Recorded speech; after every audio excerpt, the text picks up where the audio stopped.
So আসসালামু আলাইকুম everyone, welcome to my video again. So আজকের ভিডিওটা মেইনলি তোমরা এসএসসি লাইফে যারা রাইট নাও আসো, সো তোমাদের যে কোয়েশ্চেনটা, যে কনসার্নটা প্রতি মুহূর্তে প্রতিটা গাইডলাইনের নিচে কমেন্ট আমি সবসময় দেখি, সেটা হলো একটা ক্ষুধা বা একটা কাইন্ড অফ না পাওয়া বা না বোঝার একটা তৃষ্ণা যে ভাইয়া এসএসসি লাইফটা আমার কেমন হওয়া দরকার যাতে করে আমি এই এসএসসি লাইফে যেই সময়টুকু আছে এটা প্রপারলি ইউটিলাইজ করতে পারলে আমার এইচএসসি রেজাল্টটাও ভালো হবে, আমি একটা ভালো পাবলিক ইউনিভার্সিটিতেও চান্স পাবো।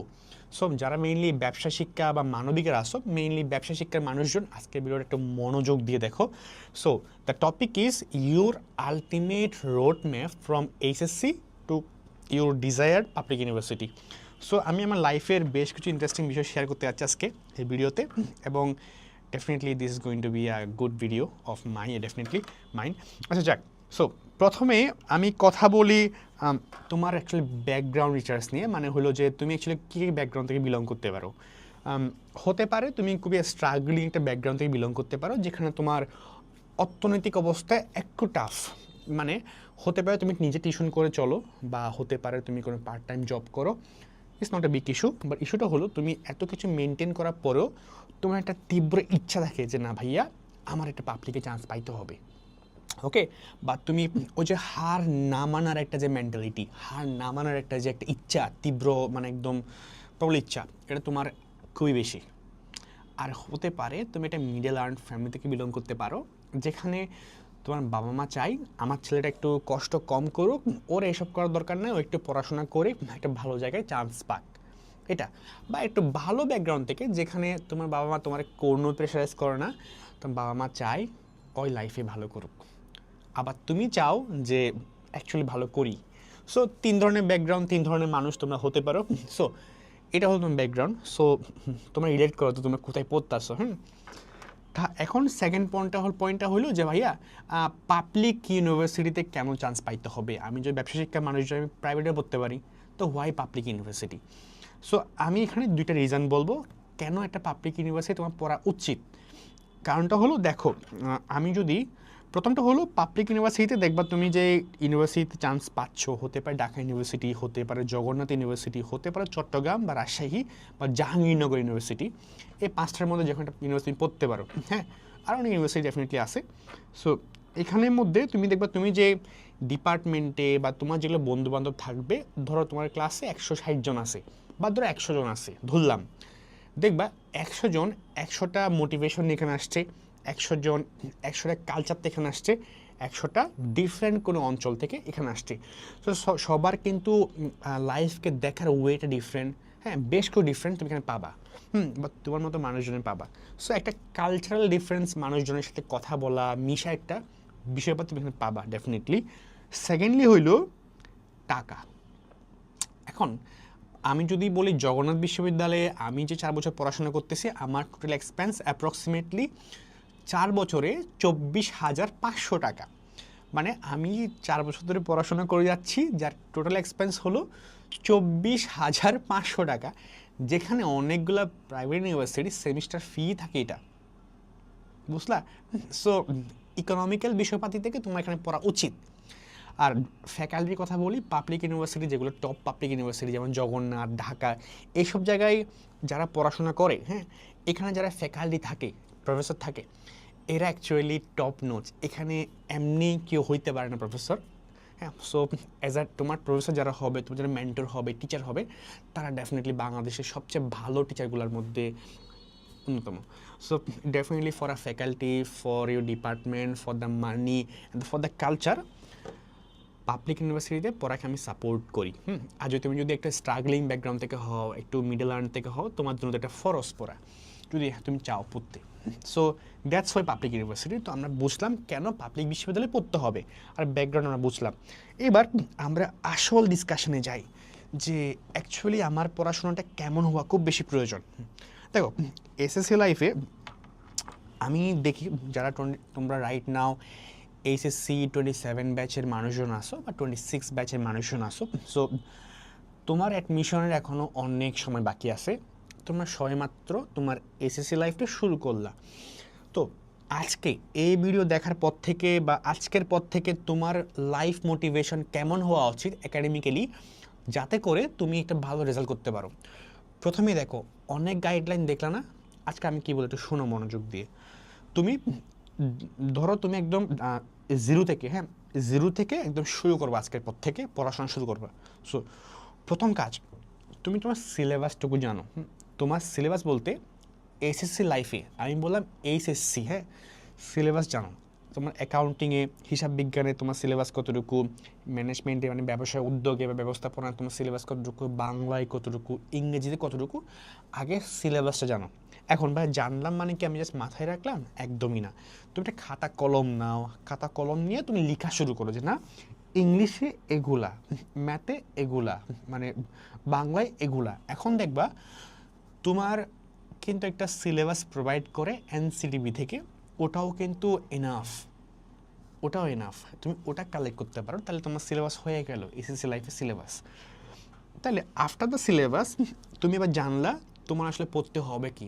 মাথায় রাখবা এসএসসি লাইফটা না কখনো মানে এটা রকেট সায়েন্স না, বা একদম অনেক কঠিন কোনো জীবন এমনটাও না। এটা হলো একটা পুকুরের মতো, হ্যাঁ, মানে একটা সীমা আছে, বুঝলাম? সাগরের তো কোনো সীমা নাই। তোমাকে যারা বলে এটা অনেক কঠিন, এটা কোনো লিমিটেশন অনেক পড়তে হবে, এমন না। সাগরে যখন শেষ আছে শেষ নাই, বাট পুকুরে কিন্তু শেষ আছে। তো এই স্লাইডে শেষ আছে, তোমার সিলেবাসটা কতটুকু জানবা, যখন তুমি জানবা তখন তুমি বুঝতে পারবা যে না, এতটুকু পড়লেই আলহামদুলিল্লাহ ফাইন। তাই তুমি একটা কনফিডেন্ট পাবা। তাহলে আমি প্রথম কাজ কি, আমি সিলেবাস জানলাম, প্রথম কাজ কমপ্লিট, ডান। ওকে, সেকেন্ডটা হইলো ভাইয়া আমার টাইম কত আছে। এখন 27 ব্যাচ হলে অনেক টাইম আছে, 28 ব্যাচ যারা সামনে আসবে তাদের অনেক টাইম আছে, 26 ব্যাচের টাইমটা একটু কম, আর 25 ব্যাচটা পরীক্ষা দিয়ে দিলা, বা তুমি যেই ব্যাচেরই হোক না কেন তোমার টাইম কত আছে এটা জানবা। টাইম জানলা না, জানলা সিলেবাস কত সেটাও জানলা। এবার থার্ড কামটা হইলো যে একটা একদম বসে 1 মান্থের প্ল্যান। অনেকে করে কি একটা রুটিন করে, আমি ডেইলি এতটা সাবজেক্ট পড়বো, এটা পড়বো, রুটিন করে এবং রুটিন করে ছাড়ে দেয়, পড়তে থাকে বা পড়ে না, এমন একটা অবস্থা।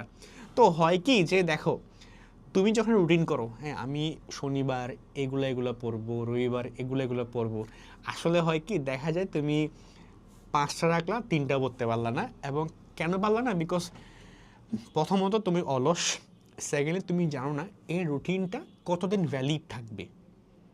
খেয়াল করো, তুমি যদি বলতে চাও না আমার এই রুটিনটা 1 মাসের জন্য, 2 মাসের জন্য, 3 মাসের জন্য, তখন ভ্যালিডিটি আছে, আমার 1 মাসের মধ্যে রুটিন শেষ করতে হবে, রাইট? সো প্রথম কাজ, টাইম কত জানার পরে তুমি একটা রুটিন করবা 1 মাসের, তোমার সিলেবাসের মধ্যে 1 মাসের রুটিন করবা। যেন আমার 1 মাসে আমি স্পেসিফিক্যালি বাংলায় এগুলো শেষ করতে চাচ্ছি, ইংরেজিতে এগুলা, ম্যানেজমেন্টে এগুলা, অ্যাকাউন্টিংয়ে এগুলা। একটা খাতায় লিখবা, নট মাথায় রাখবা না, খাতায় লিখবা। আইমান সাদিক ভাই একটা ভিডিও দেখতেছিলাম বেশ কিছুদিন আগে, মানে যেখানে উনি বলতেছিল যে তোমার যখন আমরা কোনো কিছু কী করি, যে গোল অ্যাচিভ করতে চাই, তখন আমাদের এটা হাতে লিখে ফেলাটা খুব ইম্পর্টেন্ট। কেন ইম্পর্টেন্ট? আমি যখন মাথায় রাখি তখন অ্যাকচুয়ালি ওটা অত বেশি ইমপ্লিমেন্টেশন আমার নাও হইতে পারে, মানে হাতে যখন লিখতে আসি ওটার ইমপ্লিমেন্টেশন করার পসিবিলিটি বেড়ে যায়, ওটা সাকসেস রেটটাও বেড়ে যায়। মানে সামারিটা এমন ছিল আর কি, কাইন্ড অফ। তোমরা যারা ভিডিও দেখছো আই হোপ এই আর কি। সো ফ্যাক্টটা হলো যে এটা বিষয়। সেকেন্ডলি হইলো যে তুমি যখন 1 মাসের প্ল্যান নিলা, আমি কেন বলি 1 মাস, কারণ একদিনে যখন আমরা অনেক বেশি মোটিভেটেড হয়ে যাই, মোটিভেটেড হয়ে একদম শেষ করে ফেলবো, এটা করে ফেলবো, শেষ করে নেব, এমনটা আসলে হয় না। মোটিভেশন কয়েকদিন পর চলে যায়, বাট কনসিস্টেন্সি চলে যায় না। কনসিস্টেন্টলি ডেলি আপডেট করতে হয়, ঠিক আছে? তো 1 মাসে কী করবা নিলা, প্রথমে 1 মাস, একদম প্রথম 1 মাস, আজকের পর থেকে 1 মাস গেল। এবার তুমি 1 মাসের সেট অনুসারে রুটিন করবা। যে অনেকের কোয়েশ্চেন, ভাইয়া আমি একদিনে কয়টা সাবজেক্ট পড়ব? এটা অনেকের কাছে একটা কনফিউশনের কারণ। আমি বলি তোমার ক্যাপাসিটির বা ক্যাপাবিলিটির দ্বিগুণ।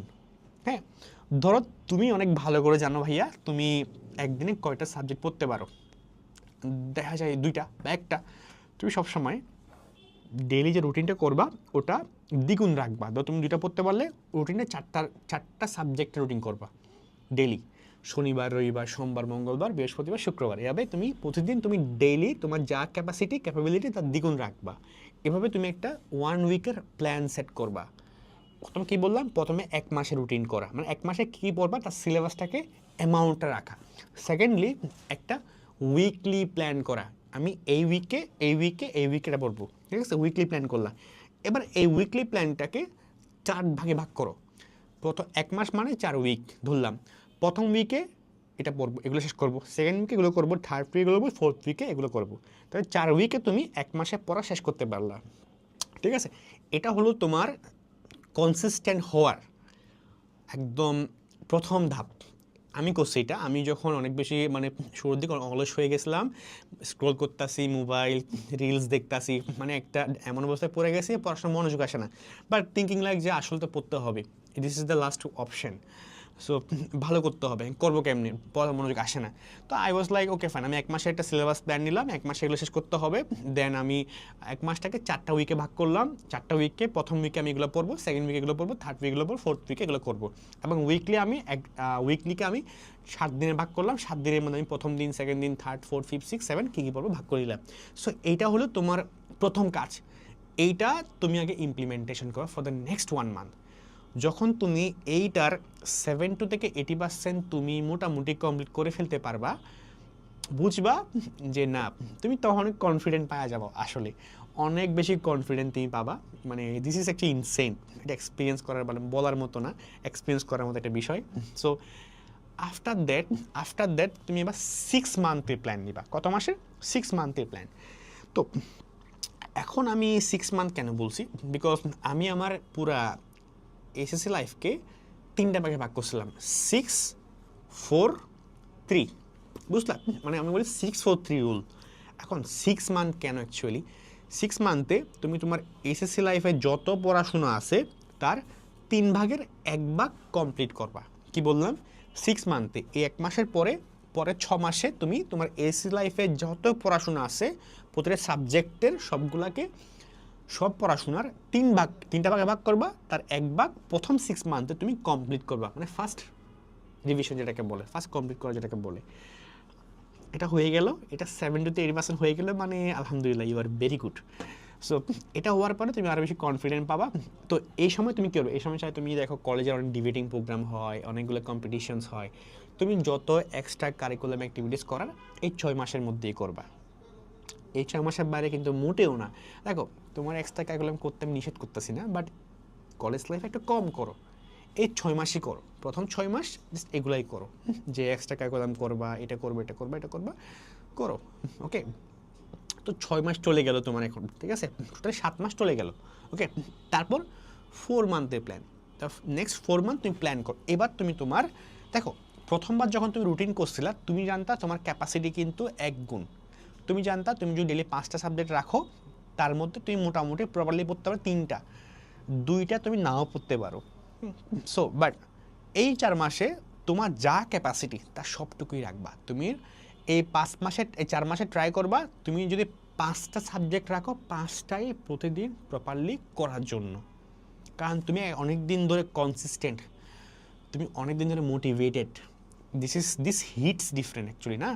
সো তুমি এবার 4 মাসে তুমি 3 ভাগের 2 ভাগ পড়াশোনা কমপ্লিট করবা এই 4 মাসে। তোমার এসএসসি লাইফের এই 4 মাসের মধ্যে তুমি কোনো এক্সট্রা কারিকুলাম কিছু করার প্রয়োজন নাই, ঠিক আছে, সব কিছু কিন্তু বাদ। তাহলে তোমার একটা পোর্শন অফ টাইম গেল এবং তোমার 3 ভাগের মধ্যে 2 ভাগ পড়াশোনা কমপ্লিট। হ্যাঁ, এইবার নেক্সট স্টেপ, ও হ্যাঁ, যখন তুমি এই 4 মাস করতেছো তখন ভাইয়া আমি তো এসএসসি লাইফ অনেক কিছু পড়তেছি, এবার অ্যাডমিশনে কী করতে পারি?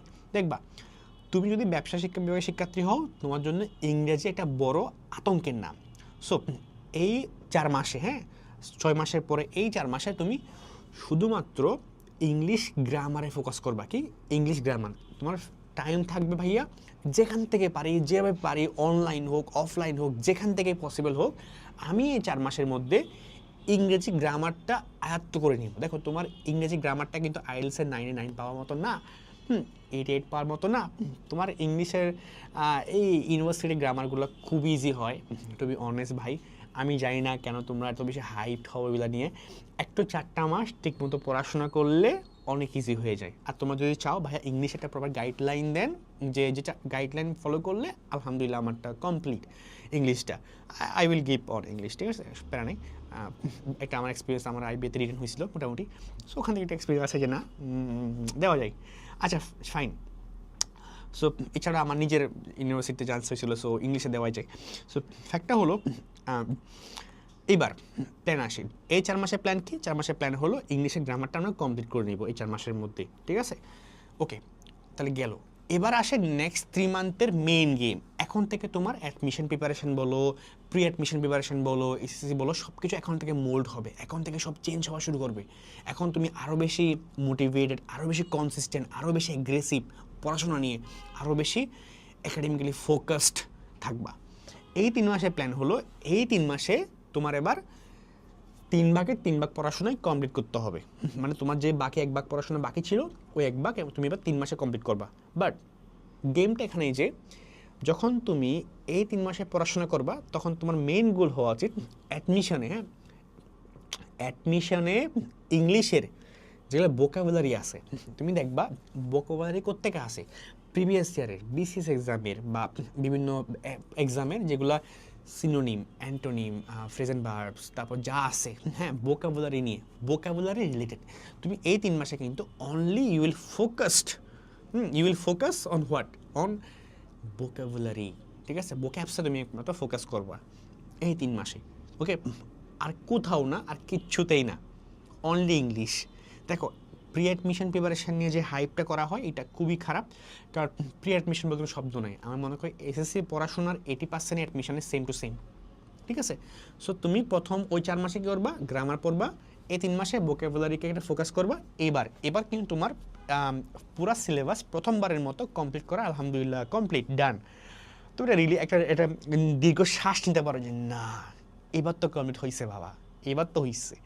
সো কংগ্রেচুলেশন, তুমি যদি করতে পারো বিষয়টা। আফটার দ্যাট আমি কিন্তু করছি, টু বি অনেস্ট, আমি করছি। আমি তোমাকে অনেক ফেক মোটিভেশন দিব না যে আমি এটা করলাম, আমার যথেষ্ট ভালো নাম্বার ছিল এবং আমি আলহামদুলিল্লাহ আমি করছি।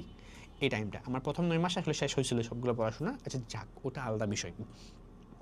এবার আমার সিলেবাস শেষ, এবার নেক্সট 3 মান্থের গেম প্ল্যান। এই 3 মান্থ হবে তোমার সিলেবাস শেষ হওয়ার পরে প্রথম রিভিশন দেওয়ার গেম প্ল্যান। এইখানে তুমি মূলত প্রি অ্যাডমিশন প্রিপারেশনটা নিবা। ম্যাক্সিমাম মানুষজন এই ভুলটাই করে যে তারা আসলে জানে না যে প্রি অ্যাডমিশন বলতে কি, কেমনে প্রি অ্যাডমিশন নিতে হয়, হ্যাঁ, কী পড়তে হয়। দেখো, এই যে 3 মাসের তুমি একটা লুপে ঢুকলা, হ্যাঁ, এই 3 মাসে এবার তুমি পুরা সিলেবাসটা একবার কী করবা? রিভাইজ করবা। ভাইয়া এত বড় সিলেবাস এতদিন ধরে পড়লাম, তা কি 3 মাসে পসিবল? অ্যাকচুয়ালি তুমি যদি লাস্ট 3টে স্টেপ ঠিক মতো ফলো করতে পারো না, এই 3 মাস তোমার জন্য অটোমেটিক্যালি ইজি হয়ে গেছে। কিন্তু তুমি পারবা ভাই, কারণ তুমি একটা মানে ফোকাসড জোনে আসো, হ্যাঁ, তুমি একটা একদম ফোকাসড। This is different. তুমি এটা করে দেখো, আসলে তুমি করতে পারো না, তুমি আসলে করতে আমাকে মেসেজ করবা, আমি তোমাকে ট্রিট দেবো এটার জন্য ডেফিনেটলি, বা তোমার জন্য একটা কোর্স আমি ফ্রি করে দেবো ডেফিনেটলি, যে তুমি করতে পারো, আসলে রেজাল্ট দেখাতে পারো আমাকে। সো এরপরে বিষয়টা হলো যে ওকে ফাইন ভাইয়া, করলাম। এই 3 মাসে কী করবো? এই 3 মাসে তুমি রিভিশন দিবা, সবগুলো পড়াশোনা রিভিশন দিবা, হ্যাঁ।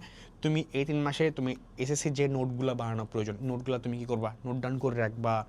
এই 3 মাসে কিন্তু কোনো ইসিএ না ভাইয়া, কোনো ডিবেটিং না, কিচ্ছুই না, সব বাদ, অনলি রিভিশন প্লাস এবার সাথে প্রি অ্যাডমিশন প্রিপারেশন নেওয়া। এখন ভাইয়া প্রি অ্যাডমিশন প্রিপারেশন অ্যাকচুয়ালি কী বা এটা কেমনে নেয়? আমি তো অনেক কনফিউজড। আমাকে অনেকেই দেখলাম মেসেজ করে যে বলে ভাইয়া প্রি অ্যাডমিশন প্রিপারেশন নেবো, কেমনে নিব?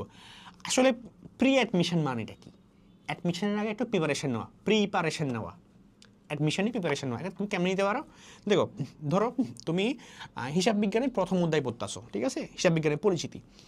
এখন তুমি ম্যাথগুলো করলা ঠিকঠাক, হ্যাঁ, প্র্যাকটিস করলা, কিছু এমসিকিউ প্র্যাকটিস করলা এসির জন্য। এবার তুমি করবা কি জানো?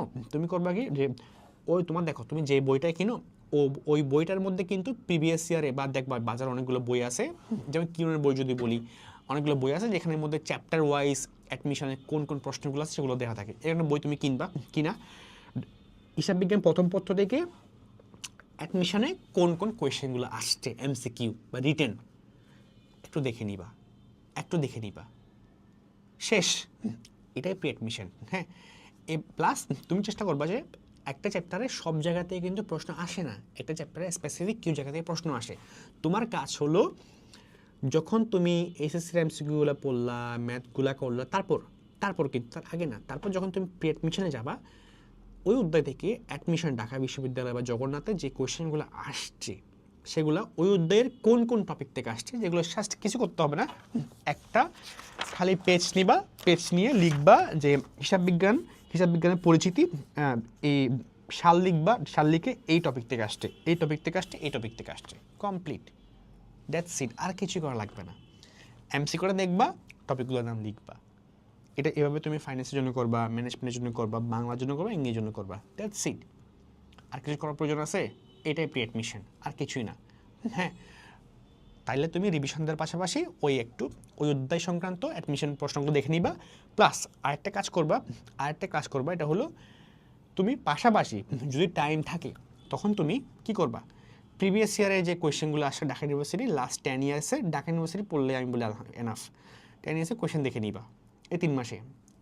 এগুলো পড়লে প্রি অ্যাডমিশন ডান, এগুলো পড়লে তোমার এসএসসি ডান, এগুলো পড়লে তোমার পুরা একটা ভালো রেজাল্ট করা অনেক সম্ভব। সো এই মাসগুলা যেগুলো আমি কিন্তু 6 মাস বলার একটা কারণ আছে, 4 মান্থ বলার পিছনে একটা কারণ আছে, 3 মান্থ বলার পিছনে একটা কারণ আছে, আমি হয়তো কারণ এক্সপ্লেন করতেছি না। সো তুমি চেষ্টা করবে এগুলো ঠিকমতো ফলো করার জন্য। এরপরে তুমি যখন আসলে যদি তুমি এগুলা এই 3 মাসও তুমি ঠিকমতো করতে পারো, হ্যাঁ, এখন দেখো সবসময় 3 মাস থাকবে না, সবসময় 6 মাসও থাকবে না, তুমি তোমার মতো করে কাস্টমাইজ করে নিবা। কোনো সময় 3 মাসটাকে তোমার প্রয়োজন 2 মাস করতে পারো, 4 মাস করতে পারো, 6 মাসটাকে 5 মাস করতে পারো, 1 মান্থ এদিকে হইতে পারে, তুমি তোমার মতো করে কাস্টমাইজ করে নিবা এটাকে, ঠিক আছে? 1 মাস ম্যাক্সিমাম, 1 মাস এদিকে হইতে পারে, এর থেকে বেশি না কিন্তু। ওকে, সো এটাই হলো কথা। এবং এটা ফার্স্ট রিভিশন দিলে মোটামুটি হয়ে যায়, ফাইন, দ্যাটস সো গ্রেট। তারপর তুমি যদি টাইম থাকে তুমি সেকেন্ড ডিভিশনে যাবা, সেকেন্ড ডিভিশন করার সময় তুমি জাস্ট এটা করবা, প্রি অ্যাডমিশনের জন্য শুধুমাত্র প্রিভিয়াস ইয়ার কোয়েশ্চেনগুলো ফলো করে যাবা, previous year Dhaka university, Jagannath, Chittagong, যেখানে যদি পরীক্ষা দিয়ে যাও ওদের প্রিভিয়াস ইয়ার কোয়েশ্চেনগুলো দেখে যাবা, এটাই, আর কিছু করার কোনো প্রয়োজন নেই। সো এতটুকু যদি তুমি করতে পারো, হ্যাঁ, এতটুকু তুমি আসতে পারো, আই বিলিভ ভাইয়া। ও ভাই দেবে এক্সাম দিয়ে বলবো না, এএসএন এক্সাম দিবে, বেশি বেশি প্র্যাকটিস করবা, হাতে লিখবা, এক্সাম দিবে, এটা তো অবশ্যই একটা ফরজ কাজ। সো এই জন্য কিউজি টেস্ট আছে তোমাদের জন্য। সো এতটুকু যদি তুমি ঠিকমতো করতে পারো তাইলে কংগ্রেচুলেশনস, তুমি ইনশাল্লাহ চান্স পাবা। এসএসসিতে ভালো হবে, অ্যাডমিশনে তুমি চান্স পাবা। হ্যাঁ, আই ক্যান সে দ্যাট, কারণ if you are honest to your preparation, একটা লাস্ট কোড বলি আমার, হ্যাঁ, আমি এটা আমার স্টোরি শেয়ার করি। আমি যখন অনেক জায়গায় চান্স মিস হচ্ছিল, চান্স পাইয়া মিস, এমন একটা অবস্থা, তো আমার একটা সাথ ছিল, আমার মেন্টর ছিল আর কি। সো ও আমাকে মেসেজ করছে, আমাকে কলতে পারতেছে না, ও নিজেই কনফিউজ যে আমার কেন চান্স হচ্ছে না। আমি অফলাইন এক্সামগুলোতে টপ করতেছি, আবার আইবিতে আমি রিটার্ন হয়েছিল, আমার কমিউনিকেশন টেস্ট থেকে বাদ পড়ছিল, তারপর এদিকে ঢাবিতে আমার একদম 1300 র্যাঙ্ক চলে আসছে, বাট একটার জন্য চান্স মিস। তো ওই নিজেও কনফিউজ আমার কেন চান্স হচ্ছে না, আমিও কনফিউজড ওয়ান কাইন্ড অফ যে কেন চান্স হচ্ছে না। আচ্ছা, এটা নিয়ে কোনো কোয়েশ্চেন নেই। সো উনি আমাকে একটা মেসেজ করছে, মেন মুদ্রা কথা হলো এটাই যে if you are honest to your preparation you will get chance, সম্ভবত এমন একটা কথা লিখছিল। সো আফটার দ্যাট আমি যখন ট্রাই করলাম হয়ে গেল, চট্টগ্রাম ট্রাই করলাম হয়ে গেল, হ্যাঁ, যারা ট্রাই করছি হয়ে গেছে। সো বিষয়টা হলো যে আলটিমেটলি তুমি যদি অনেস্ট থাকো, এতটুকু ঠিকমতো ফলো করতে পারো, তোমার চান্স ইনশাল্লাহ হবে। আর ভাই দ্য ওয়ে, এটা হলে এসএসসি লাইফ নিয়ে বললাম। এবার পার্ট 2, এই ভিডিও পার্ট 2 আসবে। সো বাট যদি তোমরা চাও, তোমরা যদি চাও যে এবার অ্যাডমিশনে অ্যাকচুয়ালি ব্রেকডাউন করতে, অ্যাডমিশনে যারা সি ইউনিটের মানুষজন আসো, সেই অ্যাডমিশনে অ্যাকচুয়ালি কেমনে পড়তে হয়, অ্যাডমিশনের মান্থলি প্ল্যানটা কেমন হওয়া উচিত, কোন মান্থে কীভাবে ফোকাস করা উচিত, কোন সাবজেক্টের উপরে কেমন করে পড়া উচিত, পড়লে চান্স পাওয়াটা অনেক ইজি হয়, ইউ ক্যান কমেন্ট, ঠিক আছে, বিলো। সো এই ভিডিও নিচে। So that's it. So I hope ইনশাল্লাহ চান্স হবে। আসলে এটা রকেট সায়েন্স মোটেও না, এটা একটা প্রপার রোড ম্যাপ লাগে। আই হোপ এটা ফলো করতে পারলে তোমার এস লাইফটা ভালো হবে, অ্যাডমিশনটাও ইনশাল্লাহ অনেক ভালো হতে যাচ্ছে। So all the very best. আমি আব্দুল্লাহ রাজবি এখানে শেষ করতেছি, অ্যান্ড আসসালামু আলাইকুম এভরিওয়ান।